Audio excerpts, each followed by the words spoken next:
Thank you so much, Samantha Shada, for being on the show. Um, you're back to give us some experience, wisdom of your experience. And I know you're working on a film now. And the topic today is really tips and tricks, best practices for all the three stages of making a movie. Um, Thanks for being here. Thank you for having me, Cause. My pleasure. Pre-production. I mean, my tips are pretty much the same across the board, but um, pre-production, where do you want to start? You want to start there? Okay. It's, a good place to start because, all of us have to start there at some point, and that can set up the groundwork for everything else. So it's such a critical stage. It starts with the script but it doesn't end there. Right. Well, and in that way, I would say the first step is development because pre-production is, well, for me with this feature, I'm not even there yet. So I'm like 8 years down the line, just figuring out who I am and what my access point is. So when I felt something about a story and started following it, it's gone over here and up there and down there. And we were talking about patience before. Yeah, definitely patience. Um, when you're talking about pre-production in the literal sense, as in we have a start date and the movie is going, the the biggest thing I could say is to make a plan. And it's really the same tip as when you're writing, which is start wherever you're at, start with what you've got. And I find that if I'm not willing to plan, if I'm not willing to break the script, if I'm not willing to sit down and do storyboards, if I'm not willing to draw overheads, if I'm not willing to do a budget, if I'm not willing, that's an avoidance. And I'm learning that that's a way of hiding. So for me, I have to start with whatever I have access to in the moment. And a lot of pre-pro is like, oh, but I need the money. Oh, but where's the money? But I have so much. I mean, especially with my phone, even just getting out my phone and shooting myself playing the actions of the scene is a form of pre-production because it's a form of getting the what's on the page or what's in the ether into a physical embodiment form. And if I have other people to do it, great, even better. But if I'm like, oh, I need actors, and to get actors, I need money, then that's avoiding. I just got to get out my phone or turn on my camera here, stick it in the corner, and say, like, okay, beat one. She's leaving home. What is it like to leave home? Walk out the door, feel it. Come back in, walk out the door again, feel it, and learn what the beats are in my body before I'm going to go and tell, a cast and a crew of a couple hundred people to feel those beats in their body. Mm, Just that's do it. awesome. I That's know it's all. totally Nike, right? Just No, do it. yeah, right. Yeah, I'm finding myself losing the lingo, I got the Nike reference. Um, but it took a minute. Yeah, that's great, because it's really kind of a unique way of storyboarding it. And I think for any director and writer, do you consider yourself primarily that as a filmmaker? I find writing to be a necessary evil on the steps to communicating what I would like to do as a director. But Mm, I'm learning a lot by writing, and I'm learning that I have access to a lot by myself without all the resources that I think I need in order to do the work. And I'm learning a lot about story structure from writing. So while I don't consider myself a writer, I think writing mm, down the decisions I want to make as a director is extremely helpful. that's cool. Well, what I really like about what you're saying is that I've never really, I mean, storyboards are cool, they're fine. And if I think for a visual kind of and as an exercise, it's wonderful. I'm not like super fan of it, although, it's not something I've done a whole lot, to be honest. It's just kind of innately not like something I gravitate towards. But I really like what you're saying with kind of, storyboarding out the beats and just shooting yourself and consolidating the vision in your own mind before you take it to your actors and the crew. um, I think is a really cool, powerful process to get it, like you said, into your body. Yeah, well, and that's a Joan Shekel technique, hands down. I mean, Joan teaches that. That's a lot of theater is that. As you were talking, I was remembering back to back to back when I was in high school, and I read oh, I think it was like Harold Clurman on directing or something. And he talks about doing the little paper cutouts and building the little theater proscenium and doing your little blocking plan. But then when you get in the theater and you've got 20 real people doing a dance number in front of you, you have to be willing to throw all that out the window because they're not going to move like your little paper cutouts moved. And if you try to make them do that, they're just going to get very frustrated by you. So doing the plan for the sake of the exercise of the plan and for the safety net of like, okay, then when I'm in the room, I can always reach for that muscle memory of like, oh, I know how to ride this bike. That's the thing I've done before. I can do that, but I can also open myself up because I'm less afraid of not knowing what I'm doing because I've already felt it in my own body. Does that sort of make sense? Absolutely, 100%.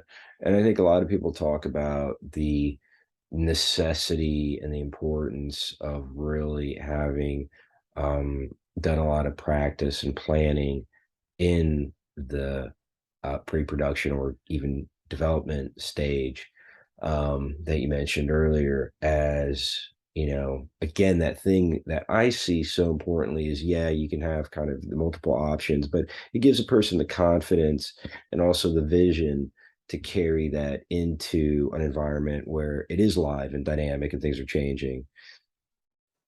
Yeah, I mean, have you ever tried driving anywhere without having a destination in mind? You Hmm. know, if you get out the map, the first thing you have to do is put in, I mean, I'm talking literal paper maps, but let's update it. If you get out your phone, the first thing you have to do is enter your destination for it to route the map. And if you don't know where you're going, it's very hard to know how to get there. Definitely. That's great advice. Um, do you have a sense of when your script is finished? Oh, scripts are never finished. What? They're blueprints. It's not a finished product. I mean, I love theater plays as a literary art form. Sure, screenwriting is a literary art form, but it's a dramatic art form. So the whole point of it is to be physicalized and embodied. So it's never finished. It just moves on to the next phase. Just what is it that they said about someone said about like stories are never finished, they're only abandoned. Like it's just at some point you have to stop doing the script writing part. I feel like I've been on the bulge of that for years. Like at what point do I stop writing? But it's gotten better and better and I've learned more and more. So there's something I'm still benefiting from. And when it's ready is when I am so full, I can't I can't help but move forward. Like when the momentum's there, it just starts to happen. You know, the pieces of the puzzle are all there. And I'm sorry, my phone's ringing. I'll go turn that off in a second. No worries. No worries. We're ignoring That's it. a good sign that it's ready. It's ready. Ding. You know, Right. I'm a Right. turkey. Stick a fork in me. You Right. don't know. You don't, I'm so self-critical. So I would never know. I think it's ready maybe when other people are feeding back to me the same information that I want to be putting in the movie. Mm, Someone's reading it and mm, giving me feedback that's accurate to what I was looking for.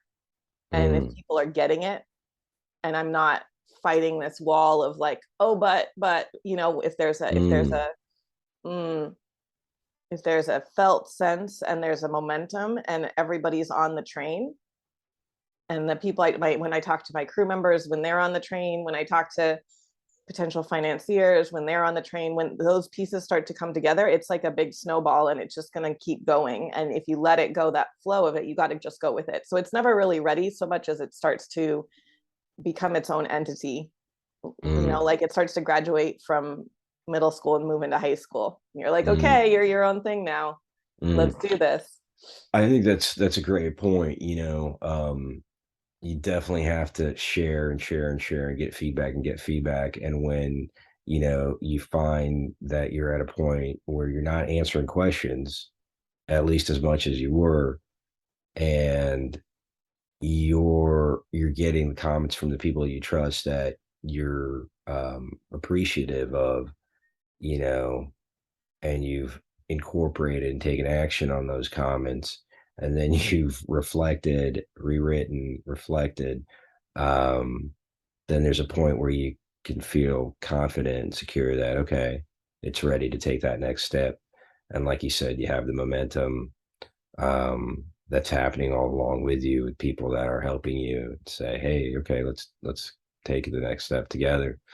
um, so I think that's great. I just wrote something recently and I shared it with someone, and they gave me a lot of good feedback, and I thought I was done, and then they gave me a lot of good feedback, and I was like, okay. And I took it, I took the feedback without necessarily thinking too much about it. And I just said, well, let me try it and see what happens. And I respected the person. There's, someone that I thought highly of, and I did it, and it was very helpful. It was the first time I've ever worked with like a quote unquote an editor. And but that was the process. And it was like, wow, yeah, okay, that really worked.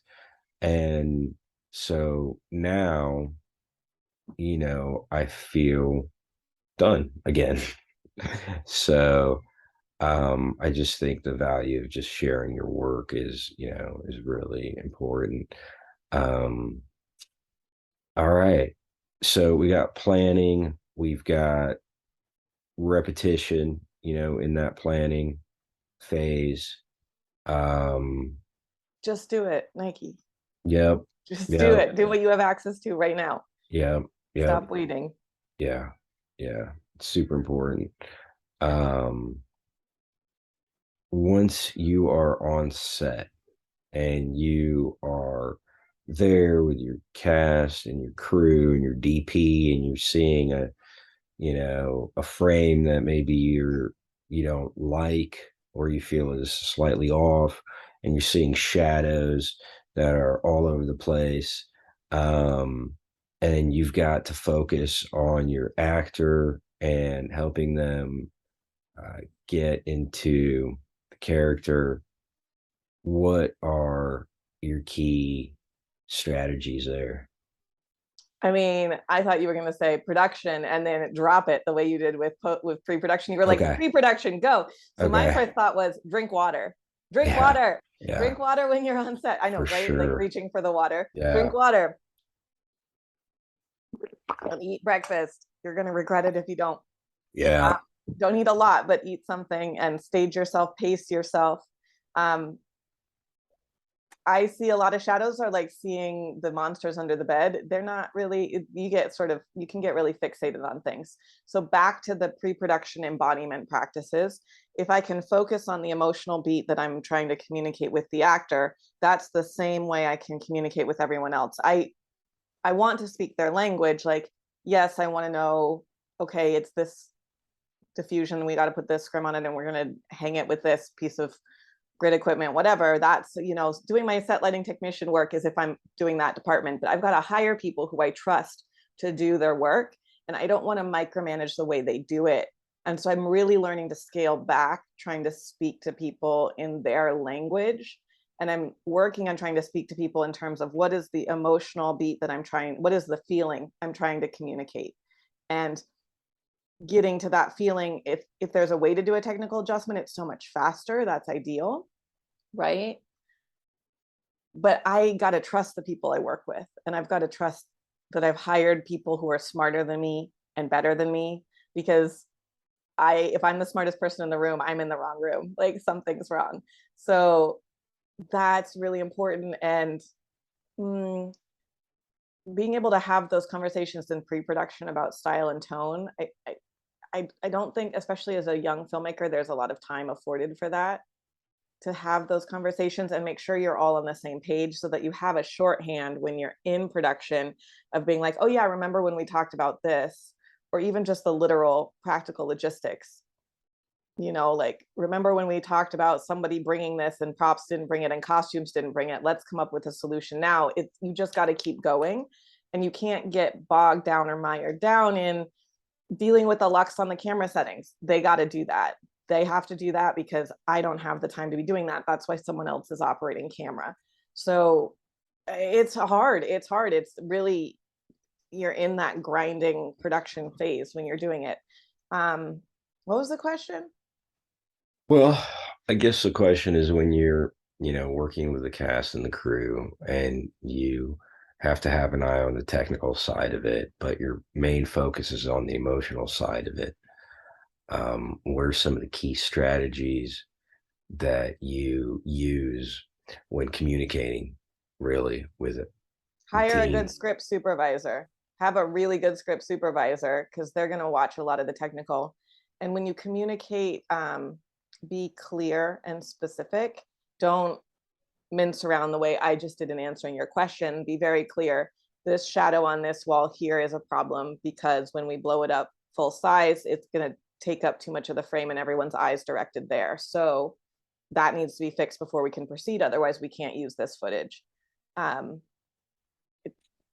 it's hard because people get so myopic about the one problem they're trying to fix that they forget the whole picture. And my job as the director or the writer or the storyteller is to see the whole picture and to be the audience in the room, to put myself in the seat in the theater as the audience and to feel things that for the audience are going to be extremely obvious, but for us in our filmmaking brain we're like so fixated on that we can't see them in that moment, you know. Yeah, no, I think it's critical. I think it's really important when, um, the director's role is to bring that vision together and to have the audience. You are the, surrogate audience as you're baking the cake, and you're sort of taste testing it all along, for its authenticity. And I think, I know the error that I've made or in earlier filmmaking, is that I too felt as a director, you feel that sort of the burden of the authority figure. And you feel like you have to own the authority by knowing what you're talking about and having a certain command of the technical side of things. So, feeling like, well, for my DP to respect me or for my grip or gaffer to respect me, I've got to know a certain amount about what they're doing. And I think there's, there's a give and take, to that.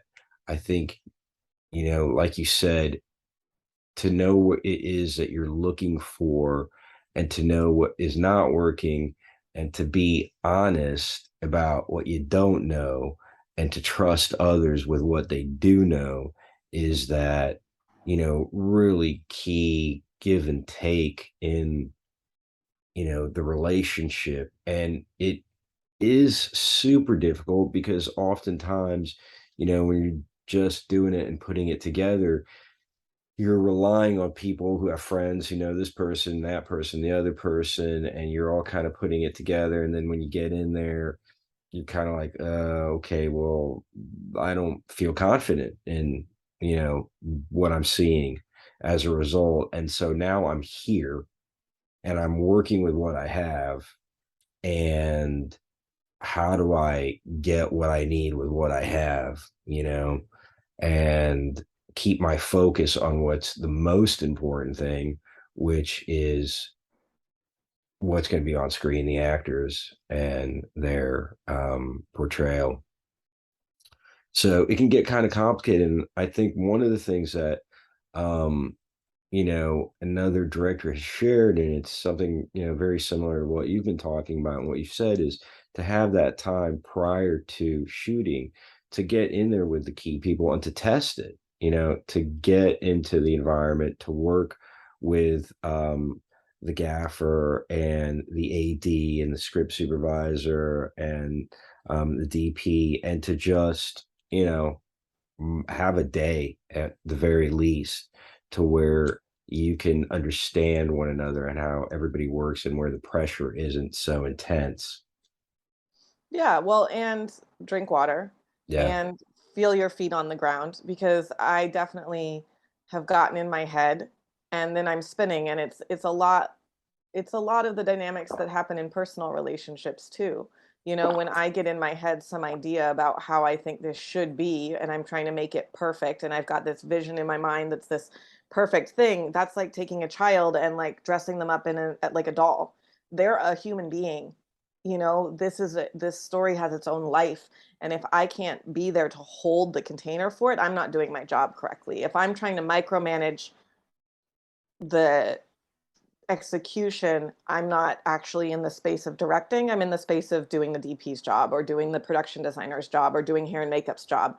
I can speak to hair and makeup from this big picture, but the reason I hired them is to do their job. And when I take their job away from them, just like in any work environment where your boss micromanages or questions, then I'm showing them that I don't trust them. And then the trust starts to erode. And then over the course, it gets looser and more difficult to communicate. So I think building that trust, not avoiding, again, like being direct and specific about what's needed, getting to the point, getting right, like pierce into the center of the topic of what's going on, that can really inspire people, because then you're unifying everybody around the purpose, which is to tell the story. And the story is about feelings and emotions, and we can all relate to that. And if we're all clear on what that is and where we're going, that's the destination. The destination is joy. The destination is heartbreak. The destination is strife, struggle. I don't know, whatever it is. Pick an adjective or pick a verb. Verbs are better. The destination is we want to make them jump out of their seat. The destination is we want to leap through walls, or whatever it is. As long as we know what the point of the scene is, the purpose of that scene, then we can achieve that. If we're too caught up in like trying to get from point A to point B, we're going to miss the whole point of the story, which is the feelings that we need to move through. And the actors have to have a safe space for that to happen. So if there's a lot of conflict between the crew, or chatter, or questioning, or micromanagement, it erodes the container for the talent. And the talent needs to feel safe, because they're not children, but they're those most vulnerable on set, where they're there to feel things in the most authentic way. And so giving them the security of knowing that everyone else on set is an adult and everyone else on set is handling their shit gives the actor the freedom to actually feel and reach into their experience in their own life, and that safety, that emotional safety, you can't have that without physical safety.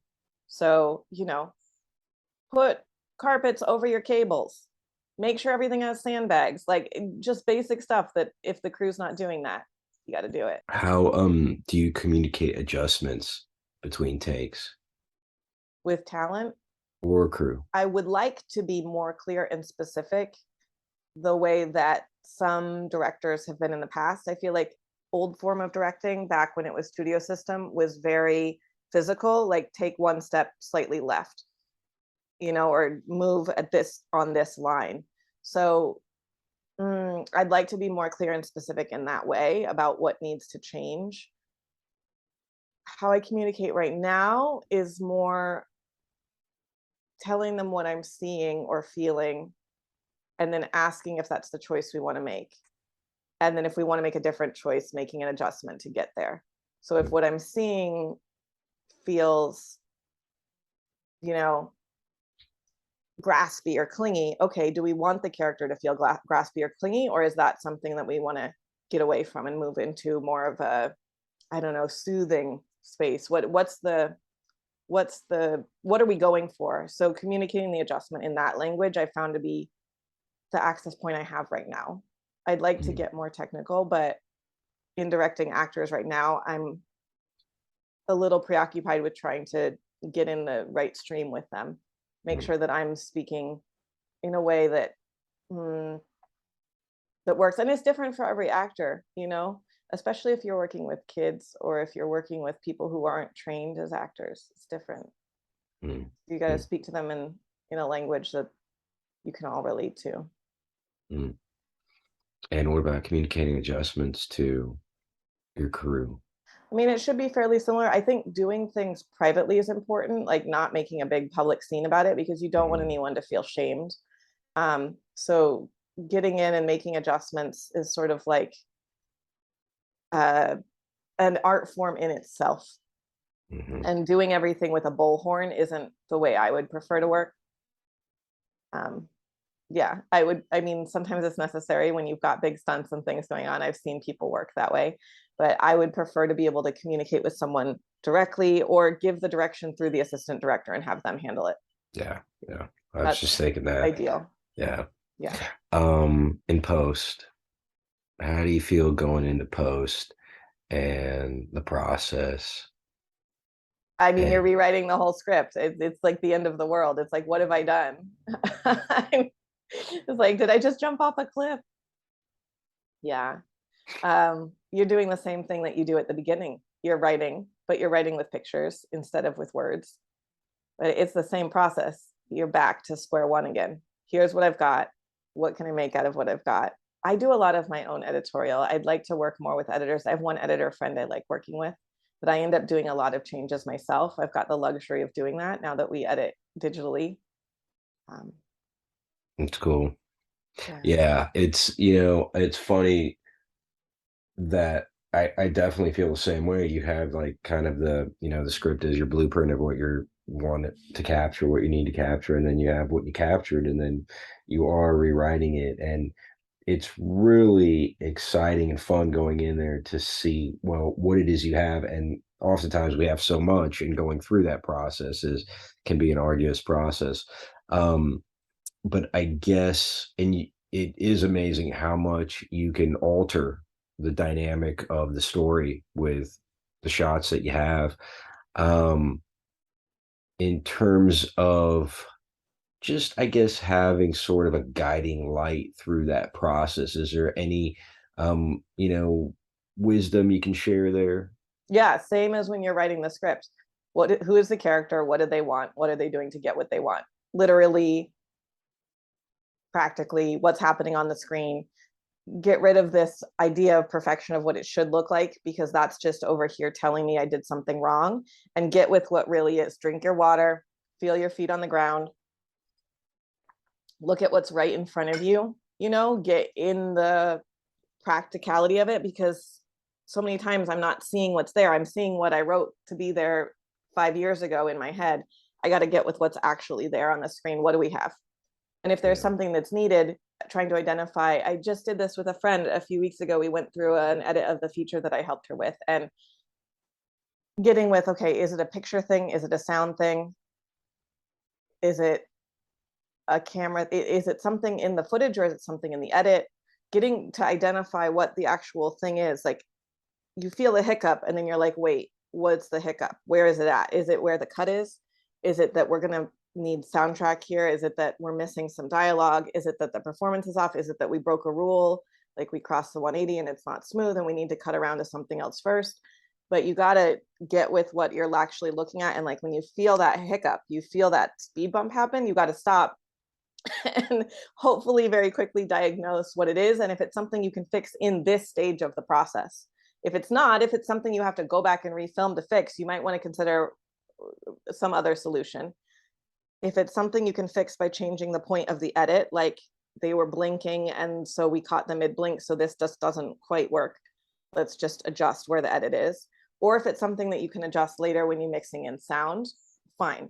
But you got to really get with what's the thing that needs to be adjusted, and not just, oh my God, it's wrong, because you're just going to freak out and it's never going to get done. Yeah. I recall being in the edit and really enjoying when you have to fix that stuff, and sort of going through your palette of shots that you have, and seeing how you can fix it, and being experimental and trying different things, and then finding the fix. And oftentimes when you find the fix, you understand what the issue was, because I don't really thoroughly understand it, but then, oh, this wasn't working. I had to cover this up and blah, blah, blah. And that process of just experimenting with what you have, and that leading you to something greater than you could have conceived. Well, you got to start fresh. You can't be in there thinking, oh my God, this was the day where the generator broke and craft service stopped, this thing messed up and lunch would never happened and everyone was tired and we just had an overnight. Like, no, you got to let all of it go and actually be very mindful and present in order to see what is. Because otherwise you're seeing, or I'm seeing when I'm looking at a piece of footage, all the years of work that's led up to that footage, and I'm in Mhm. all these Wow. other past experiences. I'm not actually looking at what's in the frame. Yeah. What's in the frame right here? Okay, it's Cos's face, and I see the lines of the wood in the ceiling, and we're at a slightly low angle, and the light's coming from behind you. Great. Now, if we're going to cut to something from a higher angle, it's going to read different than if we cut to something from the same angle. But I have to get with what's here first before I can choose where to go. Yeah. I'm not seeing this if I'm seeing the last time we spoke 3 years ago. Yeah. Yeah. Or whatever for it sure. is. For sure. For sure. Samantha Shada, thank you so much. Writer, director, filmmaker. It's so cool to see where you're at, your growth, your evolution. You are a very powerful being, and I just love spending a little time with you. So thank you. Until next time. All right, we'll be in touch. All right, everybody. Later. Bye.